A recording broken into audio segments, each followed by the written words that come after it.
I am so excited to bring out my next guest. In fact, have you ever had these moments where you are feeling into something that doesn't necessarily feel like something you know where it came from? Or maybe you have this flashback as if your ancestors were creating or with you. Now, I don't know about you, but oftentimes when we get those little glimpses of our past, those are actually a reflection of what's also inside of our DNA. And today, my guest is Lisa Thomas, who is the founder of Epigenetics for Global Impact. Lisa is not only transforming lives with her work, but she's also a TEDx speaker and has spoken on stages all over the world and sharing her gifts.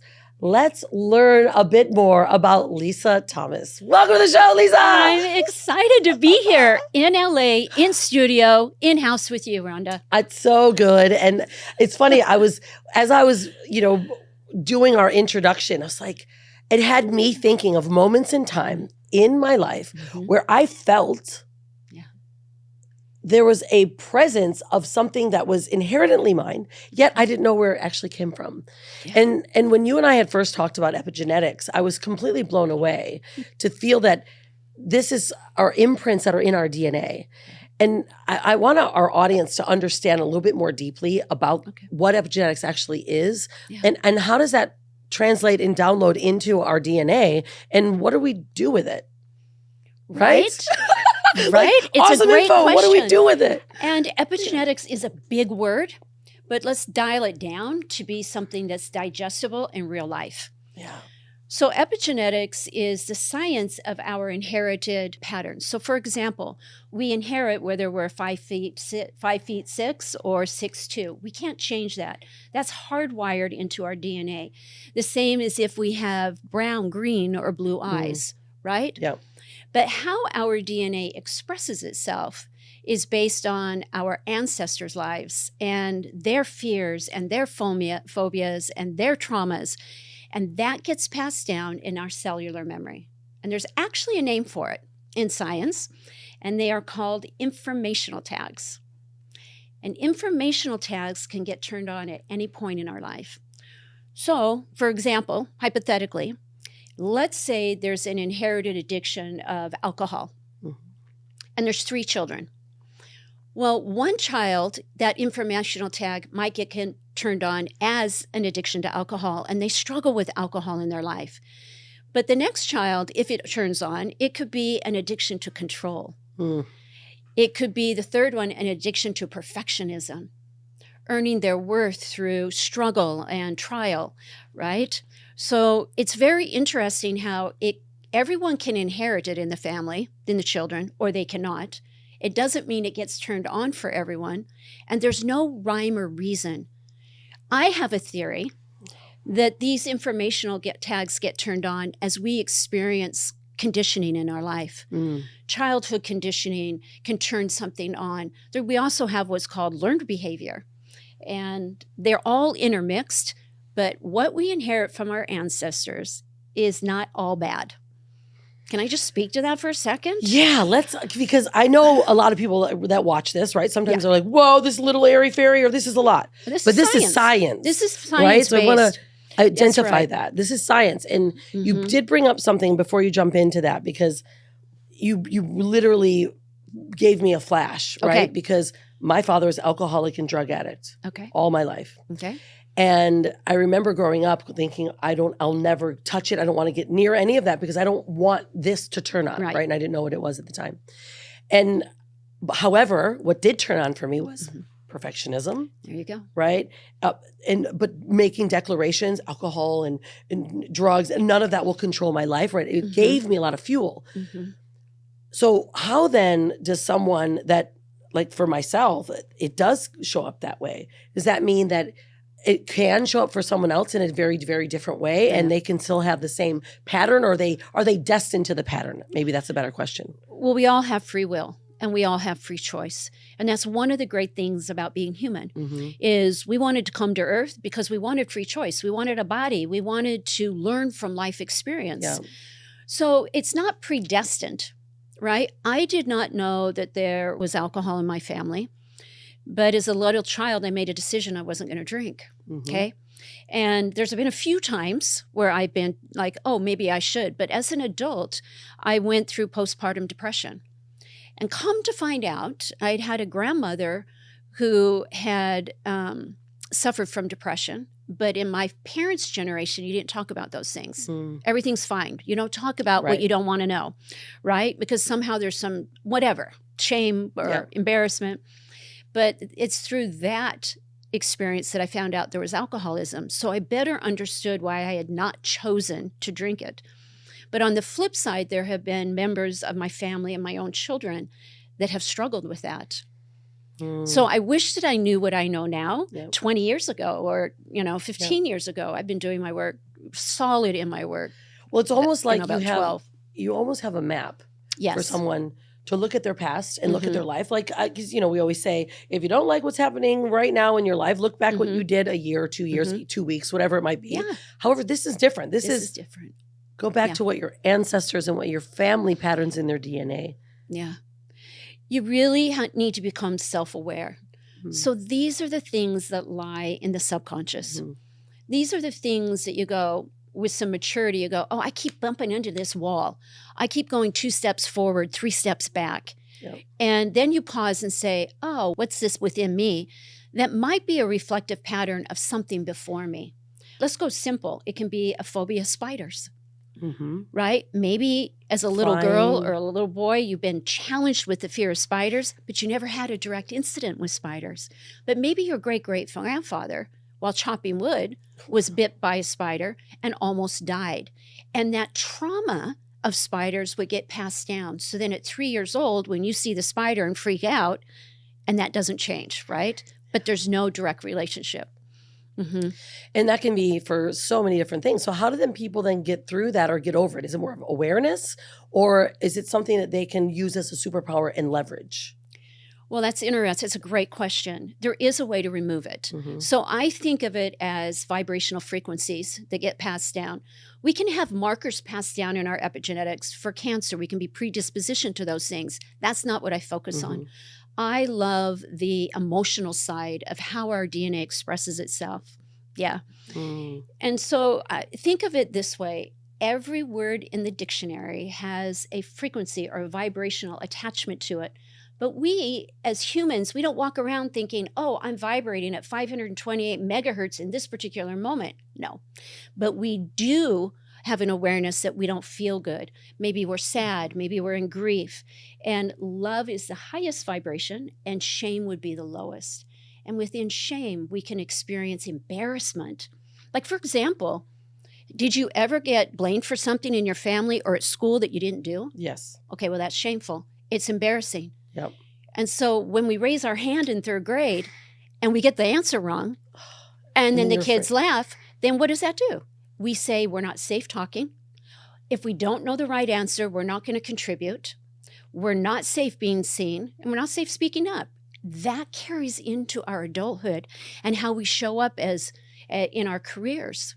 So this makes me think, often, I know you work with entrepreneurs and people have these money blocks, right? Where they're like, why can't I reach this? Or why am I going here? Or they just don't even feel like they're worthy of making money. Right. Can that be passed down? And that, 100%. I think, how does that get erased, right? 100%. Or changed?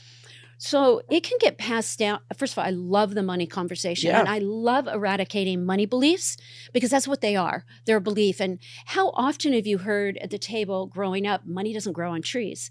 Or who are you to want more? Right. You're good with what you got, right? And as an entrepreneur who really wants to make a difference in the world, you're always trying to expand. So if you're raised to constrict, then it's hard to expand. So you're going to bump up against those limiting beliefs around money. Yep. And that money has to be hard or be a struggle. Let me share a quick story about money, okay? This woman came to me, and she came to me with that she wanted to close her business. She had 2 employees. She said they hated her. She couldn't make a decision. And even though she was making good money, she was trapped in this cycle of making money. And she said, I want you to help me dissolve my business. I said, well, what would it look like maybe if we cleared some inherited patterns around your belief with earning money? And she goes, and oh, by the way, I have a really hard time making a decision. So I've broken up with my fiance 3 times in a year. And I'm like, that's tough. That's rough. in life. So here's what it was. Her great-grandfather was raised in the Great Depression, and the family had a lot of money because he owned warehouses, but he had an addiction to gambling. So here they are, extremely wealthy, and he gambles away, rolls the dice, and loses the last warehouse, and they go into poverty. Whoa. So here she is, a couple generations later, and every decision is overwhelming. Every decision feels like she's gambling her life away. Cleared it, okay? She now has 20 employees, doubled her income, and she married the guy, meaning it was able to take action. She got rid of that scarcity and the fear of losing it all. Because oftentimes, Rhonda, I find that it doesn't matter how much money we have in the bank. Really, for people that are extremely wealthy, but they can have dreams at night that they're going to lose it all. So it doesn't matter if you have $500 or $5 million. You can still have that innate sense that money's going to run out. And it's an energy, right? So people then, Yeah. you're wearing then this feeling, whether a belief system. It's a belief system, right? So this then we can imprint new patterns of what we're creating based on what came through from our family in our past. So when people hit a point, right? Let's say they're in a point of like this woman, I might have to shut my business down because it's almost as if they get stuck in this cycle and it can become exhausting. Yeah. Right? It is exhausting. I've seen it with entrepreneurs all the time. They're up, they're down, they're up. And their nervous system goes so crazy that they actually don't believe they can continue to do it. But they always end up on the top, but they drop themselves just through their belief systems. Well, it becomes so overwhelming. And overwhelm can be, that pattern of living in overwhelm can very much be inherited. And so when life becomes so overwhelming and you can't see the way out, and then you have people who are judging you and being critical of you, everybody, it's human nature. Yeah. Maybe I need to pivot and look at something else. She just wanted to quit. Now, quitting isn't bad when we need to pivot. Yeah.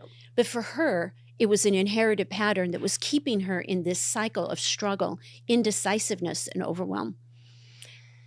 So what is your best suggestion then, Lisa, to those that might be in this type of position, whether it's a bad position, it's not necessarily their life is poor. It's more that they're experiencing things that are consistently showing up for them, like the relationships, the money. Yeah. Right? So what is the next step for someone to take? Obviously, working with you would be a great step. Yeah, how can they do that? And you know what? It doesn't have to be with me privately. I certify students. I certify people all over the world because I realize it's not about Lisa Thomas. It's that ripple effect of helping people throughout the world.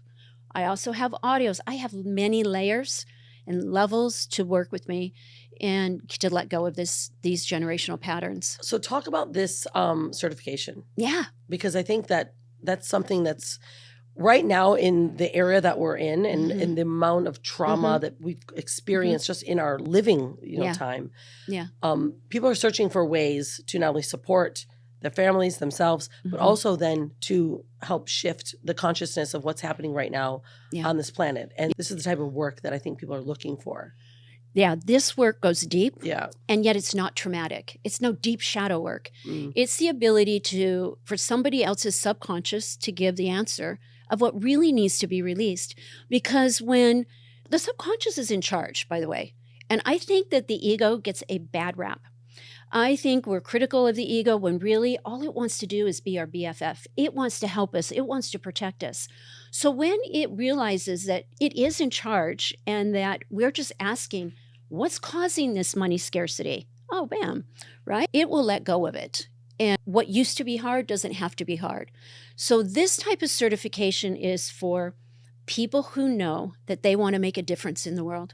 And so you might already be working in a service-based business and making good traction, but not going as deep as you want. This is for you because you can add it to any type of work you do. You can add it as in therapy. You can add it in any wellness category. In yoga, you could add it and do these types of things in a group. So it's really for people who want that next step of knowledge to help the people that they serve. It's a great tool. I love it. Mhm. And how do they find that? Where would they Yeah, search? you can go to Lisa Thomas Global. Okay. Yeah. We'll make sure all that gets in our show notes as well. Final question. What is next for you, Lisa?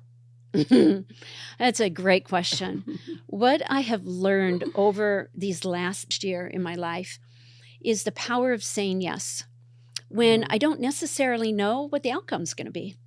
I say yes when it feels like it's the right step. And I really love speaking on stage, where as a child, that was my biggest fear, was public speaking. And to feel that these yeses in my life have turned into this ability to teach a hard concept in a simple, distilled way to help people understand why they are the way they are, that lights me up. So I have a lot of those opportunities this year. I might give another TEDx talk. I'm talking about that, in kind of negotiation with that, so to speak. Yep. That lights me up. It lights me up to help people throughout in any aspect of their life. Mm-hmm. Yeah, I love that. Such an inspiration, especially when someone is so passionate about the work that they do. And I know that you are. You can feel that. And if there was a advice that you would give someone, let's say it's the woman that you were speaking with that maybe is kind of at the sort of a wit's end because they keep running into these cycles. Mm-hmm. And of course, today there's some awareness behind how to change that. But what kind of advice would you give to that person? It's never too late. It does not matter what you've done. It does not matter what you have not done. There is always more within you. We have more capacity. We have more abilities than we ever know, that we even understand about ourselves. And when you say yes to allowing what doesn't work to go, when you say yes to you, that's when you get to really begin and experience life. Because I 100% think and I believe that there's more in life to experience: more joy, more love, more happiness, more money, more from deep within. Say yes to yourself. Say yes to yourself. I love that. Mm-hmm. Thank you, Lisa, so much. Oh my gosh, I've loved it. The work that you do, I'm super excited too, because we are also publishing a book together this year. Yes, we are. The part of the leadership edition of Women Gone Wild. Mm-hmm. Really exciting. There's going to be a lot of ways for us to be sharing, you know, and to see you. And I just want you to know how grateful I am for the work that you do. Thank you. And the energy you put out to help make people's lives better. And I'm grateful for you. Thank you, Rhonda. Thank you.